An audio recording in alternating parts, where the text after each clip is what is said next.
గట్టి గట్టిగా విశ్వక్సేన్ గారు అరుస్తూ డప్త్ డప్త్ అని చాలా కాన్ఫిడెంట్ గా మాట్లాడిన విశ్వక్సేన్ గారి మాటలు నిజమయ్యాయో లేదో no coming to the story line.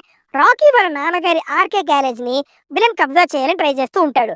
మరి మన రాకీ ఇది జరగకుండా ఎలా అడ్డుకున్నాడు అనేది basic story line. No coming to the positives, Vishwaksen is good in his role.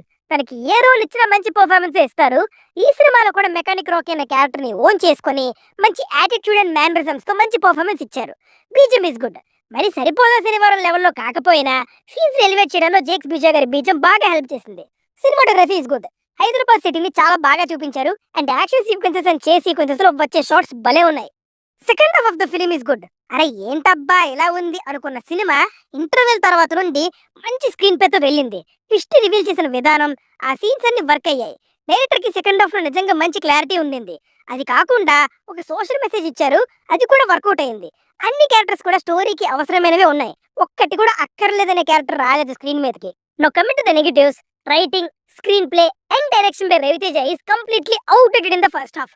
ఒక రొటీన్ స్టోరీ పట్టుకొని దాని చుట్టూ కామెడీ, లవ్ ట్రాక్, సాంగ్స్ ఇలా ఒక టెంప్లెట్ స్క్రీన్ ప్లే లో వెళ్తుంది సినిమా అంతా. ఆ కామెడీ సీన్స్ కి అసలు నవ్వాలో ఏడవాలో కూడా అర్థం కాలేదు.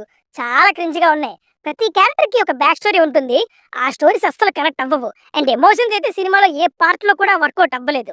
సాంగ్స్ అయితే అస్సలు బాలేవు. ఎస్పెషల్లీ ఫస్ట్ హాఫ్ లో నరేషన్ టూ బోరింగ్ గా ఉన్నప్పుడు ఈ సాంగ్ స్పీడ్ బ్రేకర్ లాగా వచ్చి కొద్దిగా ఇరిటేట్ చేస్తే కూడా. ఇంకా లవ్ ట్రాక్ ఉంటుంది మాస్టారు, సినిమాకి బిగ్గెస్ట్ లెడ్ డౌన్ అదే. Too much forced and artificial గా ఉండింది. క్లైమాక్స్ చాలా ఫోర్స్డ్ గా ఉంటుంది. సెకండ్ హాఫ్ అంతా ఎంగేజ్ చేసి మంచి ట్విస్ట్ అండ్ టర్న్స్ తో ఉన్నప్పుడు ఒక బెటర్ క్లైమాక్స్ ఉంటుంది అనుకున్నా, బట్ చాలా ఫోర్స్డ్ గా అండ్ ఇన్కంప్లీట్ ఫీల్ ఇచ్చే క్లైమాక్స్ ఉండింది. ఎడిటింగ్ కూడా have been better. First half లో చాలా అంటే చాలా అన్నెసెసరీ సీన్స్ ఉంటాయి, వాటన్నిటినీ కట్ చేయాల్సింది. ఈ సెకండ్ హాఫ్ లో వచ్చే ట్విస్ట్ తీసుకొచ్చి ఫస్ట్ హాఫ్ లో పెట్టుంటే బాగుండు అనిపించింది. నా commit the performances, Shraddha Srinath excellent performance ఇచ్చారు. ఫస్ట్ హాఫ్ లో ఈజీ గోయింగ్ గర్ల్ లా కనిపిస్తుంది, బట్ సెకండ్ హాఫ్ లో తన పర్ఫార్మెన్స్ తో పేకట్ ఆడేసింది. మీనాక్షి చౌదరి గారికి కూడా మంచి రోలే పడింది. లవ్ ట్రాక్ కోసమే కాకుండా కొంచెం ఇంపార్టెన్స్ ఉన్న రోలే, చాలా బాగా చేసింది తను. సునీల్ యాజ్ బ్యాడ్ గా పర్ఫెక్ట్ గా సెట్ అయ్యాడు. తనకి ఇచ్చిన రోల్ అండ్ సీన్స్ లో ఇంప్రెస్ చేశాడు. ఇన్ ద ఫైనల్ వెట్ డేస్ ఇట్స్ యావరేజ్ అండి. ఫస్ట్ హాఫ్ భరించే ఓపుకుంటే సెకండ్ హాఫ్ సాటిస్ఫై చేస్తుంది. మరి కొద్దిసేపట్లో జేబ్రా రివ్యూతో కలుద్దాం. అంటే